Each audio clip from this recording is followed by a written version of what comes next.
Welcome to Business Authority Radio, bringing you insights from today's thought leaders, professionals, and influencers. With your hosts, Neil Howe and Craig Williams.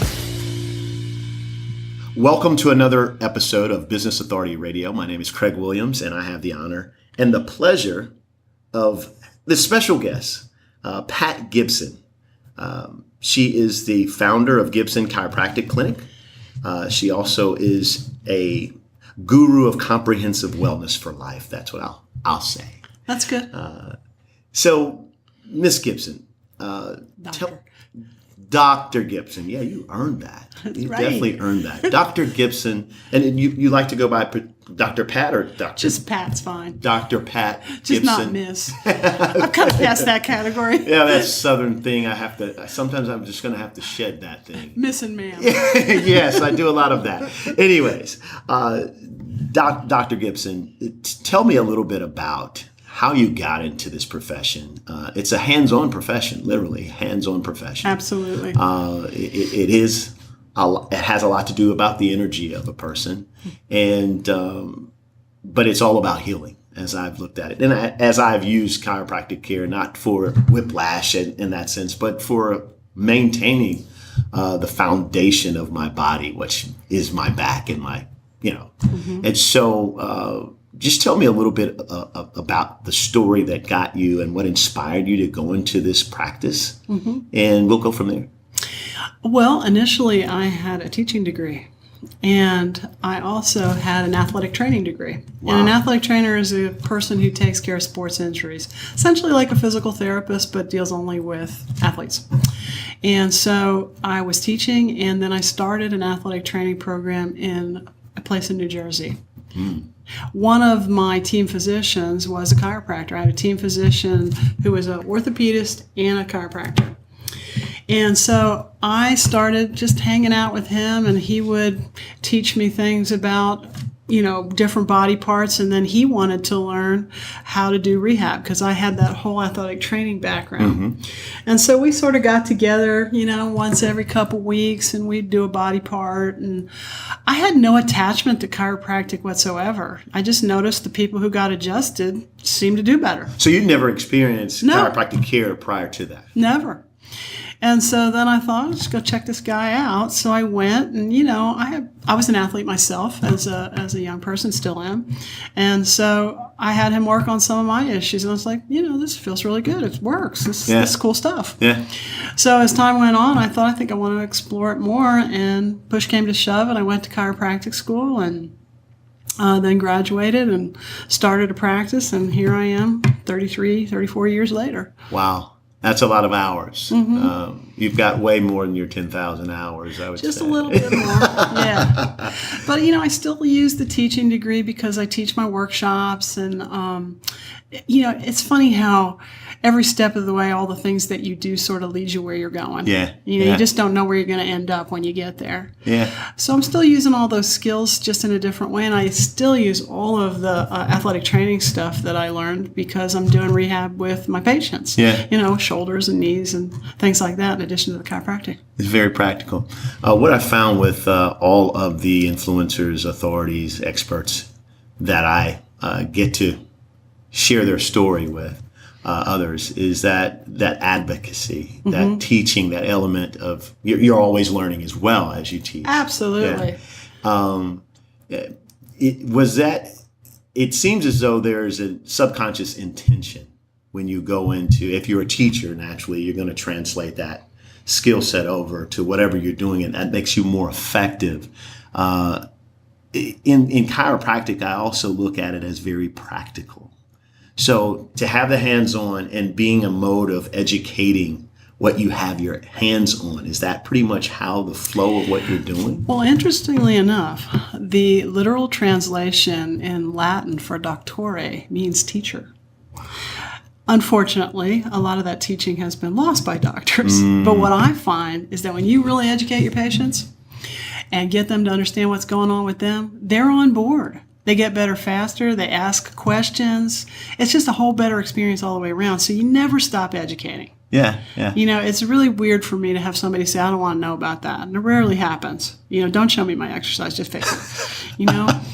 But I would say 99% of my patients, I'm doing a lot of educating all day long. Because when they get it, they get well faster. Yeah. And they're more participatory. Most definitely. You know, if I say to you, this is why you need to do this thing, they go, oh, okay, that makes sense. I think I'll do it.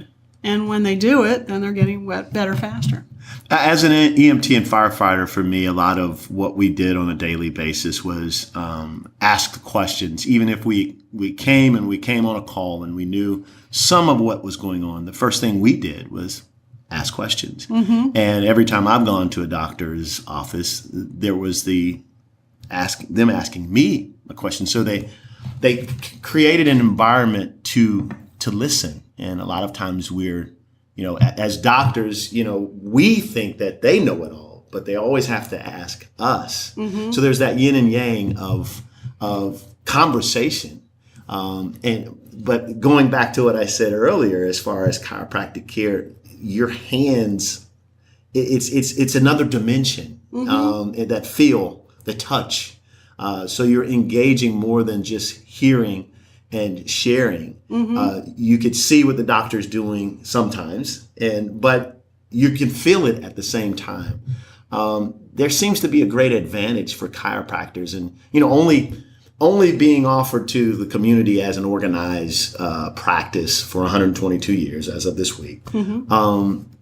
It seems that I wonder sometimes why it's been so hard to embrace. And I understand we've been conditioned for the mindset of doctor and medicine and I want a pill, just give me a shot, just, you know, and move on. And I just heard you say, rarely does a patient not want to learn more, and they're open to learn more, especially about their bodies, because you're not always going to be there as a physical therapist or the chiropractor. Mm-hmm. So you're teaching them how to be a healer for their own self, because everywhere their body is, they are. Why do you think it's taken so long? I would say, I mean, I've been around for 50 years, and I've known about chiropractic care for probably 35 of those years. And in the early years, it was kind of like this alternative thing, you know, we're going to be, you know, people were leery or weary of that experience. Why would you say it's taken so long? And in the last, I would say the last decade or so, there's been an advent of being open to this work. I think there's several reasons for that. Okay. First of all, I think, you know, when you and I were growing up, we were conditioned that you take a pill and it gets better. I think a lot of chiropractic has been founded on the successes of the failures of what medicine didn't take care of. You know, especially in my early years of practice, I would get people at their last resort. You know, they tried everything. And then as a last resort, they're going to try chiropractic before they have surgery or what have you. And I think that, number one. Number two, people want to take responsibility now, where before they didn't want to take as much responsibility. It was much more of give me the pill and set me free. Yeah. Now people don't want to have to go through that. They want to know, what can I eat? What exercises can I do? How can I make this get better faster? So I think there's been a transition in responsibility. People have taken a lot of their responsibility away from the doctor getting them well, and they want it to be on their shoulders. Yeah. Now, not without guidance, for sure. And I think lastly, economics. You know, back in the day, in the 60s and 70s, the AMA, you know, you can go back and look at the history. Yeah. They were dead set on making sure chiropractors don't take any foothold in the money category. Yeah. You know, that's not true at all anymore in my experience. I mean, I've got a lot of physicians as patients. They refer to me all the time. They know it works. Yeah. You're the doctor's doctor. Well, in a way, yeah. Absolutely. Yeah, definitely. So, you know, all of those things combined, I think, and people just getting smarter about their health care. Yeah.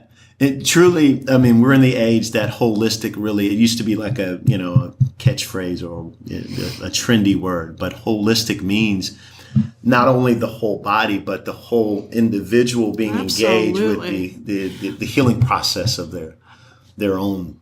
Right, and that's some of what we were talking about before we started here today. You know, that's why I do those workshops. I also wrote a book called Living in Your Sweet Spot, and #1 bestseller. Yeah. Awesome. Congratulations. And and in that, I systematically go through body, mind, and spirit, all the things that we keep ourselves from being ourselves, you know? And so I think it really is holistic. You know, you can't just adjust somebody's spine and say, okay, you're going to be good. Yeah. I got to say, well, what kind of stress is going on in your life? And how do you eat? And did you recognize when you keep eating that sugar, things don't work as well? You know? So that, again, it's back to that education, you know? Yeah. Like just for example, right now we just went through the hurricane, right? So people have been coming in all week, and they're worse in some respects, you know, like the stress, the added stress. Well, not that. Like just for example, the last patient I just did today, she came in and she said, "I don't know what happened to my back. You know, I've been doing so great." And I said, "Did you drag all your stuff in and out for the hurricane?" "Oh yeah, I didn't even think about that." Yeah. "What'd you do?" "All the patio furniture, the wind chimes, the da da da da da." So, you know, it's just like taking that outside approach and saying, what's going on in your life that's really making this stuff happen?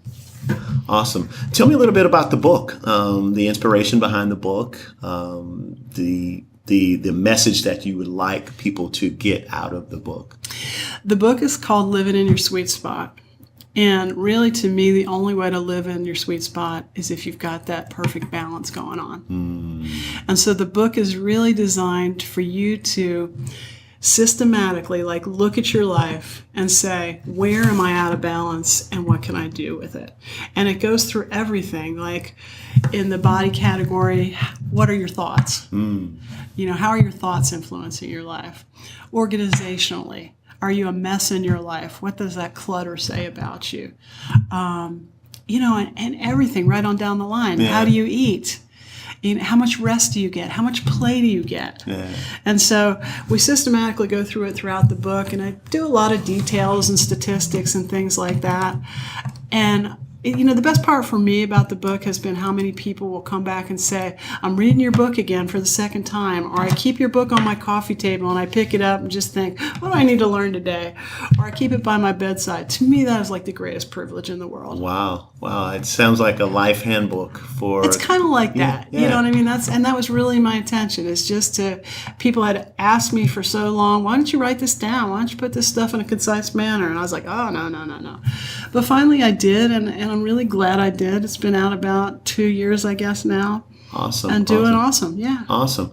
You mentioned the word that we constantly hear, balance. Yeah. And is it more of a charge for you to pursue that level of excellence? Because, you know, it's more of, do we ever really get balanced? Or is it the journey is the destination in balance? It's getting back to a place or closer to that place of correction. I think balance is a journey. Absolutely. It's not I don't think there's anybody who's operating at 100% all the time. Yeah. But when you have the knowledge and the tools to being able to say, yes, I'm out of balance here. What's going on and why? Yeah. And going to that and saying, let me fix that. Okay, I seem to be eating a whole lot of sugar where I wasn't before, and I'm not working out. What's up in my life? Yeah. Oh, I'm hurting. I'm not paying attention to this stress. You know, I'm really being able to have those tools to calm your mind down. Yeah. Get centered for a second and say, what's up? So it's a journey of consciousness, it sounds like. Consciousness with action. It's not just consciousness. I mean, you can sit and think in your living room all day long about what's wrong, but you got to get off the couch and go do something about it. Yeah. You know, so it's not just consciousness. That's the part I love about chiropractic care. Like you said, you could sit there and know what you need to do, but the practical action and the journey of chiropractic tends to be more in the way of fitness that nurtures health, because it's about movement, you know, moving the body. We're made to move.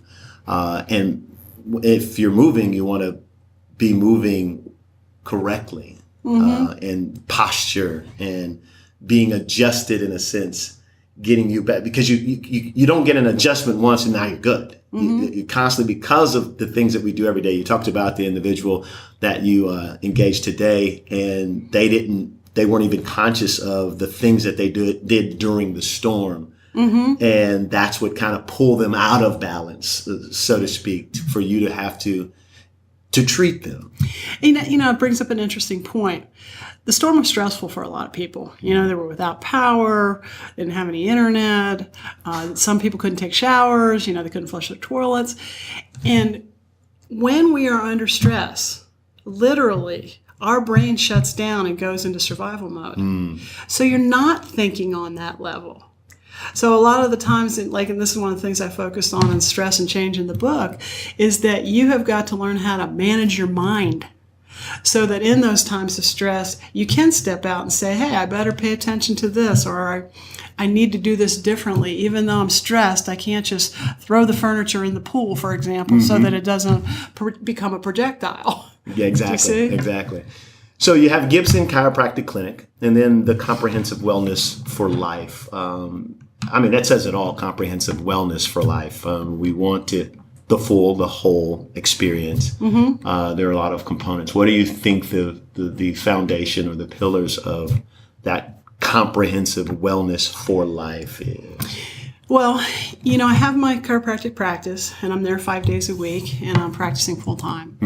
And in addition to that, I go into corporations and I speak on balance, and I do private clients on the side who really want to kind of dive in deeper and see where that balance is, where they're out of balance, and kind of, go through the process of fixing that. And I work with them either on months or 3-month periods of time. And sometimes I do what's called a VIP day, where I actually go, or they come here, I go there. Like I'm going to Arizona in 2 weeks to do that, where it's an intensive. I work all day with somebody. And that's for people who are really busy and don't have a lot of time, or, who are far away and come in for the day and do that. So it's really kind of like all the same, but it's kind of two different steps. I see how that's very helpful for we tend to be so concerned about as Stephen Covey says, the golden eggs. We forget about the golden goose. And, it's all relative, but it's going to cost us something. Health costs you something, and unhealthy, wellness costs you something, and not having that wellness or that fit part of yourself. And being out of balance costs you. Oh, yes. And it's a trickle down. It's a ripple effect. Right. Just like the spinal cord, the foundation. And it seems you're so consistent, you're holistic in your practice. And you want to make sure that we all have that mindset of looking at not one part, not even so much a region, but the whole. It really does trickle down. You're absolutely right. If you've got, for example, back pain, and you are really under stress, and you don't take care of it, and you don't do the exercises, then you go home and you're miserable to your husband or your wife, you're irritable with your kids, you don't feel good about yourself, just kind of, you're angry with your neighbors over something dumb. It just really does affect everything and everyone. Awesome. Well, I'm excited for the audience because of what you have to offer. Not only your book, but the services and how you're practicing daily. That's another thing.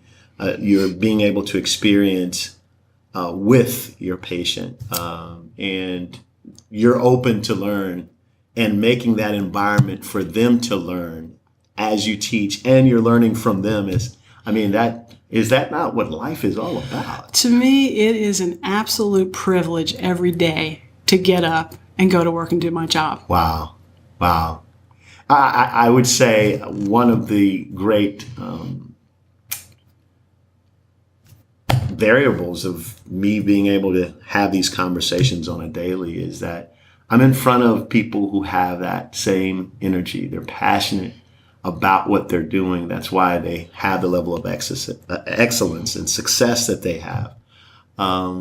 That's what, being an expert or a guru, or whether you proclaim that on yourself, there are people, that's what they look at you because they see that part. They see that value being shared, whether you're doing it or you're saying it, they're experiencing it. And you're also empowering other people, or you're a variable to that empowerment, so to speak. I think it's more about the being. It doesn't matter what you call me, but if you are being and being, it is an absolute privilege to serve every day. Yeah. It is. Yeah. It's as good as it gets. I mean, really, because, and I constantly, I'm glad you brought that up, because most people are used to hearing me say, what's the first two letters of behavior? Become. Yeah. Belief. It's all about being and being. The stem is what you're being. And and when you're in balance, you are being the best you. Yeah. Yeah. Do you know when you're not in balance, you're not the best you? Yeah. And you actually, it's beautiful that you get to experience it. And there is some immediate gratification of getting on a drop table, knowing how you feel before you get on it or have an adjustment, and how you feel afterwards. Yeah. And I would have to say that transfers over to you being part of, letting gravity do the work and being able to guide that, that experience. Absolutely. Every day. So tell the audience how they can get in touch with you. We've got a couple more minutes. I've got a couple more questions, but how can our audience get in touch with you? This will be on the show notes. So if you leave some out, the numbers that you want to share over the air and websites, and we'll make sure that's on the show notes as well. But we like to hear it as well. Sure. Well, we're in downtown Decatur, and we're on 411 West Ponce de Leon. And the phone number there is 404-378-4686. And you can also check me out on my websites, both of them. The first one is GibsonChiropracticClinic.com, pretty easy and straightforward. The second one is ComprehensiveWellnessForLife.com. And so both of those have good information. Tell me about this week. You shared that when you got into the profession, you hadn't had the experience of a chiropractor. So there was an outside inspiration on your journey. It kind of veered from medicine into this practical work. But tell me how you've seen the industry grow. Of course, you haven't been around a fraction of that 122 years. I've been around half of it. But a fraction of it. But so tell gracious. Tell me what you see on the horizon, and maybe that's the a next great question. I think that, especially with the current state of our healthcare, in Europe, for example, they take much more responsibility for their health. And I think we're moving closer and closer and closer to that. So it's not so much just chiropractic. Chiropractic's already kind of the front runner of that. We're already all about getting people to take responsibility. And of course, with help and care and all of the regular medical stuff that we have to do, I'm not saying that's not important. It's critical. But I think people are moving more and more away from just give me a pill and set me free to tell me what to do. And so that's what I see happening. Wow. More and more and more and more of that. Wow. Medicine will never go away. It's an important thing. If I get hit by a bus, don't take me to the chiropractor. Exactly. Patch me up and then send me to get help. Exactly. Let's do some reflection. What would you tell a 20-year younger Pat Gibson? I would say be really smart about what you eat. Be really smart about working out on a regular basis. Take time to meditate and get quiet. Listen to the pleadings of your soul. Just don't go headstrong into something. Wow. So you are, in the comprehensiveness of what you offer, do you offer meal plans? I learned that there's more of that in chiropractic care. Interestingly enough, let's look at wheat, for example, okay? The wheat that we grew up with is not the wheat that we have today. Those amber waves of grain? They don't wave anymore, okay? They are 12 to 18 inches tall now. Wow. They are this much. Yes, we have a greater yield per acre. Yes, they are drought resistant. Yes, they are pest resistant. But it's not wheat. Yeah. And so we see a lot of people with wheat sensitivities and food sensitivities. Our soils are depleted. They just don't have as many nutrients in it. So, You know, it's interesting. When I was first in practice, people would say, do I need to take that vitamin? I'd say, oh, you know, your diet's really pretty good. No, I don't think so, because you're not showing any evidence of deficiency. Mm-hmm. These days, yeah, we pretty much need to give somebody a whole food supplement because we just don't have good food. Unless you're eating all organic, it's radiated, it's got pesticides on it. So there's a problem with our food source, which diminishes our health. Yeah, yeah. Do you see? Wow. Dr. Pat Gibson, folks, you got me thinking more and more. I'm pretty health conscious. It is a lifestyle for me. I am so excited that more people are taking responsibility. And it sounds like that it's not that you're the responsibility police, but you've created an environment and you continuously create environments for us to take that, for us to realize, hey, I'm going to be responsible and proactive about my health. And now that I've been awakened through my experience with my chiropractor or my advocate for health. That's what I was going to say. It's more of guiding. Yes, yes. You know, you can't make anybody do anything. Yeah. You can tell them all you want, but until they get invested in themselves, that's when they'll do it. Awesome. Well, thank you so much for joining us, and we look forward to. Matter of fact, is there a digital version, or what's the best way to get your book? Yeah, it's on Amazon, and it's both a digital and a paperback book, so either one. I looked at doing the audio portion, but it was just really too much of a hassle, quite frankly. Well, we'll definitely put that on the show notes as well, so people grab that book. Best-selling author, chiropractor, Dr. Pat Gibson. It's been a pleasure, Craig. Thanks. You've been listening to Business Authority Radio with Neil Howe and Craig Williams. To learn more about the resources mentioned in today's show or to listen to past episodes, visit businessauthorityradio.com.